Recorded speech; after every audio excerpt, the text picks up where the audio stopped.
Hi dears, നമ്മൾ ഇന്ന് discuss ചെയ്യാൻ പോകുന്നത് പരീക്ഷയ്ക്ക് സ്ഥിരമായി ചോദിക്കുന്ന ഒരു ചോദ്യമാണ്.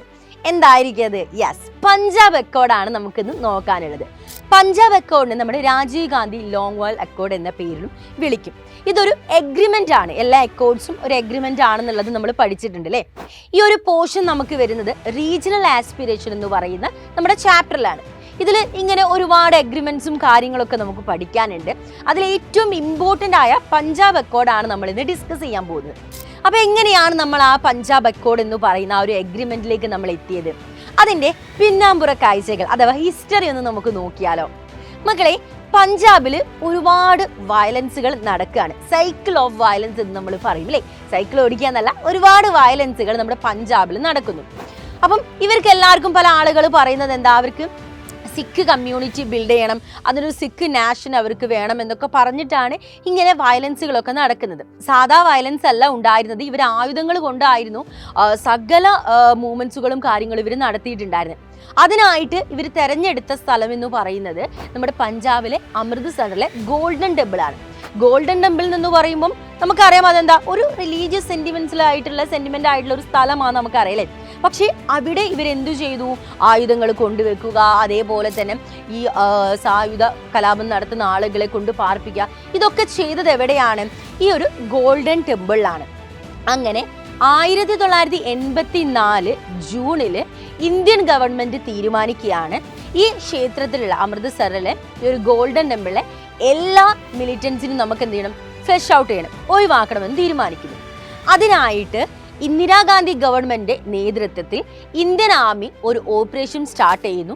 അതിനെ നമ്മൾ വിളിക്കുന്ന പേരാണ് ഓപ്പറേഷൻ ബ്ലൂ സ്റ്റാർ. അപ്പം ഈ ഒരു മൂവ്മെന്റ്, ഈ ഒരു ആളുകളെ അവിടുന്ന് തുരത്താൻ വേണ്ടിയിട്ട് ഇന്ത്യൻ ആർമി ലോഞ്ച് ചെയ്ത ഈ പ്രോഗ്രാമായ ഓപ്പറേഷൻ ബ്ലൂ സ്റ്റാറിലൂടെ ആ ക്ഷേത്രത്തിൽ ആ ഒരു ഗോൾഡൻ ടെമ്പിളിലെ എല്ലാ മിലിറ്റൻസിനും അവർ തുരത്തി. നല്ല സക്സസ്ഫുൾ ആയിട്ട് തന്നെ ആ ഓരോ ഓപ്പറേഷൻ അവർക്ക് ഇന്ത്യൻ ആർമിക്ക് നടത്താൻ പറ്റി. പക്ഷെ അത് എന്ത് ചെയ്തു? അവിടെയുള്ള സിഖുകാരുടെ മതവികാരത്തെ വ്രണപ്പെടുത്തി എന്ന് പറഞ്ഞ്, സിഖുകാരുടെ റിലീജിയസ് സെന്റിമെന്റ്സിനെ ഹേർട്ട് ചെയ്തു എന്ന് പറഞ്ഞ് രാജ്യത്തിൻ്റെ അങ്ങോളം ഇങ്ങോളം ഒരുപാട് പ്രശ്നങ്ങൾ ഉണ്ടാവാൻ തുടങ്ങി. അപ്പം ഏറ്റവും വലിയ ഒരു പ്രശ്നം അല്ലെങ്കിൽ ഏറ്റവും വലിയൊരു നഷ്ടമായിട്ട് ഉണ്ടായത് എന്താന്ന് വെച്ചിട്ടുണ്ടെങ്കിൽ നമ്മുടെ പ്രൈം മിനിസ്റ്റർ ആയിരുന്ന ഇന്ദിരാഗാന്ധിയെ കൊല ചെയ്യുകയാണ്. കൊലപാതകം നടക്കുകയാണല്ലേ ചെയ്യുന്നത്. അവരുടെ ബോഡി ഗാർഡ് ആയിരുന്ന വ്യക്തി തന്നെ അവരുടെ റെസിഡൻസിൽ വെച്ചിട്ട് ഇന്ദിരാഗാന്ധിയെ എന്ത് ചെയ്യുന്നു? വധിക്കുന്നു അല്ലേ? അപ്പൊ ഇത് രാജ്യത്ത് അങ്ങോളം ഇങ്ങോളം ഒരുപാട് പ്രശ്നങ്ങൾ ഉണ്ടാവുകയും അതിനെ തുടർന്ന് എസ്പെഷ്യലി നോർത്ത് ഇന്ത്യയിൽ എല്ലാ ആളുകളും സിഖുകാർക്കെതിരാവുകയും ചെയ്ത ഒരു ഇഷ്യൂ ആയിരുന്നു എന്ത്? ഈ ഒരു ഓപ്പറേഷൻ ബ്ലൂ സ്റ്റാറും അതിനുശേഷം നടന്നിട്ടുണ്ടായിരുന്ന ഇന്ദിരാഗാന്ധിയുടെ കൊലപാതകവും. അങ്ങനെ രാജ്യം അങ്ങോളം ഇങ്ങോളം ആളുകൾ സിഖുകാരെ വെറുക്കുകയും അവർക്കെതിരെ ഒരുപാട് പ്രക്ഷോഭങ്ങളും പ്രതിഷേധങ്ങളും ഉണ്ടാവാൻ തുടങ്ങി. അങ്ങനെ ഇതിങ്ങനെ നടന്നുകൊണ്ടിരിക്കുന്ന സമയത്ത് ആർക്കും ഒരു സമാധാനവും കാര്യങ്ങളൊന്നുമില്ല. പിന്നീട് അങ്ങോട്ട് നമ്മൾ കാണാൻ പോകുന്നത് സമാധാനത്തിന്റെ പാതയിൽ, റോഡ് ടു പീസ് ആണ് നമ്മൾ കാണുന്നത്. അവിടെ നമ്മൾ പറയുന്ന വ്യക്തി ആണ് ആരെ കുറിച്ചിട്ട്? ഇന്ദിരാഗാന്ധിയുടെ മകനായിട്ടുള്ള രാജീവ് ഗാന്ധിയെ കുറിച്ച്. അതെ, പഞ്ചാബ് അക്കോർഡിൽ ഒപ്പുവെക്കുന്ന ഒരാളെന്ന് പറയുന്നത് രാജീവ് ഗാന്ധിയാണ്. അടുത്ത ആൾ ആരാണ്? നമ്മുടെ ലോങ് വാൾ. അതാണ് രാജീവ് ഗാന്ധി ലോങ് വാൾ അക്കോർഡ് എന്ന പേര് വന്നത്. അപ്പൊ എന്താണ് ഈ അക്കോർഡ്? നമുക്ക് നോക്കാം.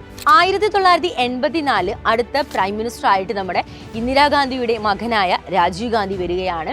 അദ്ദേഹം ഫസ്റ്റ് തന്നെ ചെയ്യുന്നത് എന്താണെന്ന് വെച്ചിട്ടുണ്ടെങ്കിൽ നമ്മുടെ പഞ്ചാബിലെ അകാലിദൾ എന്ന് പറയുന്ന പാർട്ടിയുടെ ലീഡർ അഥവാ പ്രസിഡന്റ് ആയിരുന്ന ഹരിചന്ദ് സിംഗ് ലോങ്വാളുമായിട്ട് ചർച്ചയ്ക്കിരിക്കുന്നു. അങ്ങനെ ഇവർ രണ്ടുപേരും കൂടെ ഒരു എഗ്രിമെന്റിൽ ഒപ്പുവെക്കുകയാണ്.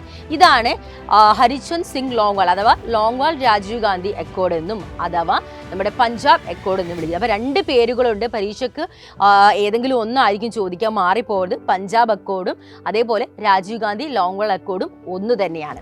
അപ്പൊ ഇതിൽ കുറച്ച് കണ്ടീഷൻസ് ഉണ്ടായിരുന്നു. എന്തൊക്കെ കണ്ടീഷനാണ്? ചണ്ഡീഗഡ് പൂർണ്ണമായും പഞ്ചാബിലേക്ക് ട്രാൻസ്ഫർ ചെയ്യണം. അതേപോലെ തന്നെ ഹരിയാനയിലും പഞ്ചാബിലെയും അതിർത്തി തർക്കങ്ങൾ, ബോർഡർ ഡിസ്പ്യൂട്ട് ഒത്തുതീർപ്പാക്കാൻ വേണ്ടി ഒരു കമ്മീഷനെ ഏർപ്പാടാക്കണമെന്നും പറഞ്ഞു. പഞ്ചാബ്, ഹരിയാന, രാജസ്ഥാൻ എന്നിവിടങ്ങളിലേക്ക് രവി ബീസ് നദീജലം പങ്കിടുന്നതിനെ കുറിച്ച് തീരുമാനിക്കാൻ വേണ്ടിയിട്ട് ഒരു കമ്മീഷൻ അല്ലെങ്കിൽ ഒരു ട്രിബ്യൂണൽ ഏർപ്പാടാക്കണമെന്ന് തീരുമാനിച്ചു. അതേപോലെ തന്നെ ഈ ഒരു അറ്റാക്കിൽ ഒരുപാട് ആളുകൾക്ക് അപകടം പറ്റിയിട്ടുണ്ടായിരുന്നു. അവർക്കൊക്കെ കോമ്പൻസേഷൻ നൽകണമെന്നും തീരുമാനിച്ചു. പഞ്ചാബിലുണ്ടായിരുന്ന armed force special power act withdraw ചെയ്യണമെന്നും തീരുമാനിച്ചു. അപ്പോൾ ഇത്രയും കണ്ടീഷൻസ് ആണ് പഞ്ചാബ് അക്കോർഡിൽ ഉണ്ടായിരുന്നത്. അത് വളരെ ഇമ്പോർട്ടൻ്റ് ആയിട്ടുള്ള കാര്യമാണ്. അടിപൊളിയായിട്ട് പഠിക്കാം. ഇതേപോലുള്ള ഇൻട്രസ്റ്റിംഗ് ആയിട്ടുള്ള ടോപ്പിക്സുമായിട്ട് നമുക്ക് വീണ്ടും കണ്ടുമുട്ടാം. So that's all of this video. Thanks for watching this video.